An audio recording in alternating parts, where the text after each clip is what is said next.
Praise the Lord. Happy new year.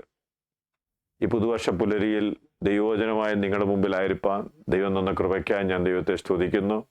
അല്പസമയത്തെ ചിന്തയ്ക്കായി നമുക്കൊരു വേദവചനം വായിക്കാം. വെളിപ്പാട് പുസ്തകം 2-ാം അധ്യായം 17-ാം വാക്യം. ആത്മാവ് സഭകളോട് പറയുന്നത് എന്തെന്ന് ചെവിയുള്ളവൻ കേൾക്കട്ടെ. ജയിക്കുന്നവന് ഞാൻ മറഞ്ഞിരിക്കുന്ന മന്ന കൊടുക്കും. മന്ന എന്നത് നമ്മൾ പുറപ്പാട് പുസ്തകത്തിലാണ് കാണുന്നത്. പുറപ്പാട് പുസ്തകം 16-ാം അധ്യായത്തിൽ ഇസ്രായേൽ മക്കൾ അവരുടെ അക്ഷരീയ കനാൻ യാത്രയിൽ ദൈവം അവർക്ക് രാവിലെ തോറും ഭക്ഷിപ്പാൻ കൊടുത്തിരുന്ന ആഹാരമാണ്, അപ്പമാണ് എന്ന് നമുക്ക് മനസ്സിലാക്കുവാൻ സാധിക്കും. യോഹന്നാന്റെ സുവിശേഷം 6-ാം അധ്യായത്തിൽ കർത്താവായ യേശു ക്രിസ്തു അതിനെപ്പറ്റി വിശദീകരിക്കുന്നുണ്ട്. നമ്മുടെ പിതാക്കന്മാർ മരുഭൂമിയിൽ മന്ന തിന്നു, അവർക്ക് തിന്നുവാൻ സ്വർഗത്തിൽ നിന്ന് അപ്പം കൊടുത്തു എന്നെഴുതിയിരിക്കുന്നുവല്ലോ.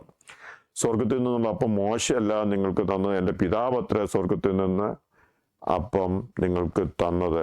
സ്വർഗത്തിൽ നിന്ന് ഇറങ്ങി വന്ന അപ്പം അത് ഞാനാകുന്നു. ഞാൻ ജീവന്റെ അപ്പമാകുന്നു. എൻ്റെ അടുക്കൽ വരുന്നതിന് വിശക്കയില്ല, എന്നിൽ വിശ്വസിക്കുന്നതിന് ഒരു നാളും ദാഹിക്കയില്ല. വെളിപ്പാട് പുസ്തകത്തിൽ നമ്മൾ വായിച്ച് ജയിക്കുന്നവന് ഞാൻ മറഞ്ഞിരിക്കുന്ന മന്ന കൊടുക്കും. ഇവിടെ നാം പുറപ്പാട് പുസ്തകത്തിൽ നമ്മൾ വായിച്ചത് ദൈവം സ്വർഗത്തിൽ നിന്ന് അപ്പം കൊടുക്കും.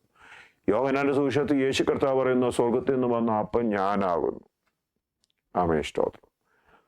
ജയിക്കുന്നതിന് ലഭിക്കുന്നതാണ് ക്രിസ്തു.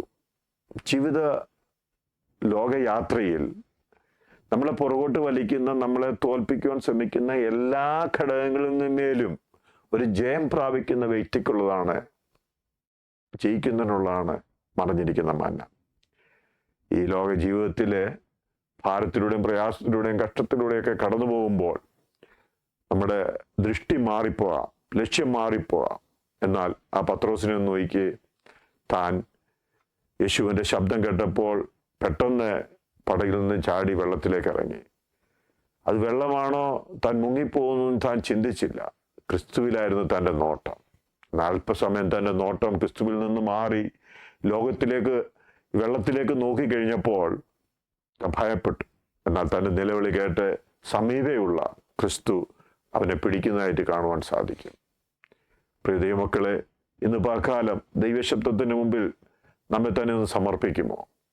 ഈ ലോകത്തിലേക്ക് നോക്കിക്കഴിഞ്ഞാൽ നമുക്ക് സമാധാനപ്പെടുവാൻ, സന്തോഷിക്കുവാൻ വലിയ വകയൊന്നുമില്ല.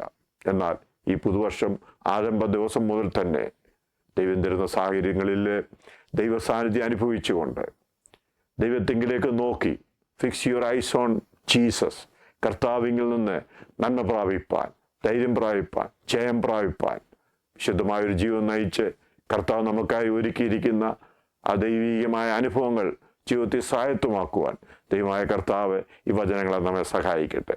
നമുക്ക് എണ്ണകളടയ്ക്കാൻ പ്രാർത്ഥിക്കാം. പരിശുദ്ധ പിതാവേ, നന്ദിയോടെ സ്തോത്രം. ഞങ്ങൾക്ക് നൽകിയ പുതുവർഷത്തിനായി സ്തോത്രം. ഈ പ്രാരംഭ ദിവസത്തിൽ നിന്റെ ജനത്തെ ഞങ്ങളുടെ നാമത്തിൽ അനുഗ്രഹിച്ച് പ്രാർത്ഥിക്കുന്നു. ജയകരമായൊരു ക്രിസ്ത്യ ജീവിതം നയിപ്പാൻ, കർത്താവിനോടൊപ്പം ജീവിപ്പാൻ, ദൈവിക നന്മകൾ പ്രാപിപ്പാൻ നിന്റെ ജനത്തിന് ദൈവം സഹായിക്കണം. മഹത്വം കർത്താവ് എടുക്കണം. പ്രാർത്ഥന കേട്ടിരിക്കാനുള്ള സ്തോത്രം യേശു കർത്താവിൻ്റെ ധന്യമുള്ള നാമത്തിൽ തന്നെ. Amen. God bless you. Have a nice day. Thank U.